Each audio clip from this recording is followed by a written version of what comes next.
सुन रे हमर सार सार तोहर कपार हम खाइ देबौ रे। Mixed by RPM Recording Studio. सुन रे हमर सार तोहर कपार हम फाड़ देबौ रे। रे ससुर के बेटा रे सुन रे हमर सार तोहर कपार हम फाड़ देबौ रे। कांच करची से तोहर पीठ ससार देबौ रे।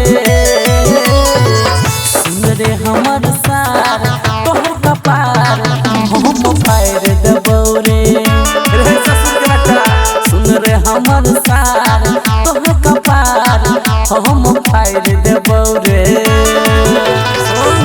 Mixed by RPM Recording Studio. सुन रे हमर सार सार तोहर कपार हम फाड़ देबौ रे। देखने बेसी घमंड रे कर देबो जिंदगी झंड रे। बाप के दम पौरे छही त कर देबो दुई खंड रे। सुनले सुन के बेटा रे देखने बेसी घमंड रे कर देबो जिंदगी झंड रे।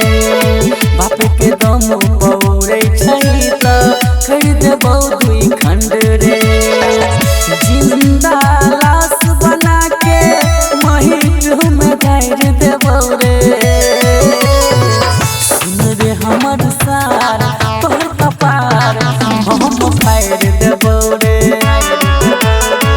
सुन रे हमर सार तोहर कपार हम फाड़ देबौ रे।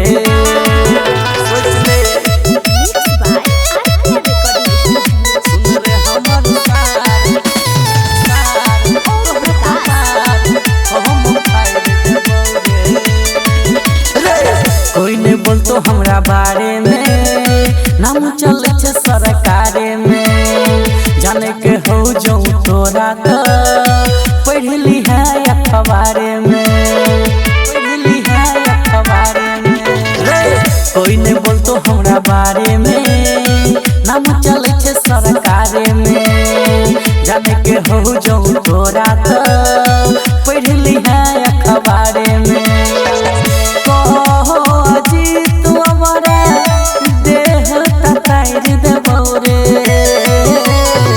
सुन रे हमर सार तोहर कपार हम फाड़ देबौ रे। सुन रे हमर सार तोहर कपार हम फाड़ देबौ रे। बुझली कि नहीं बुझली होश ठंडा के देबौ।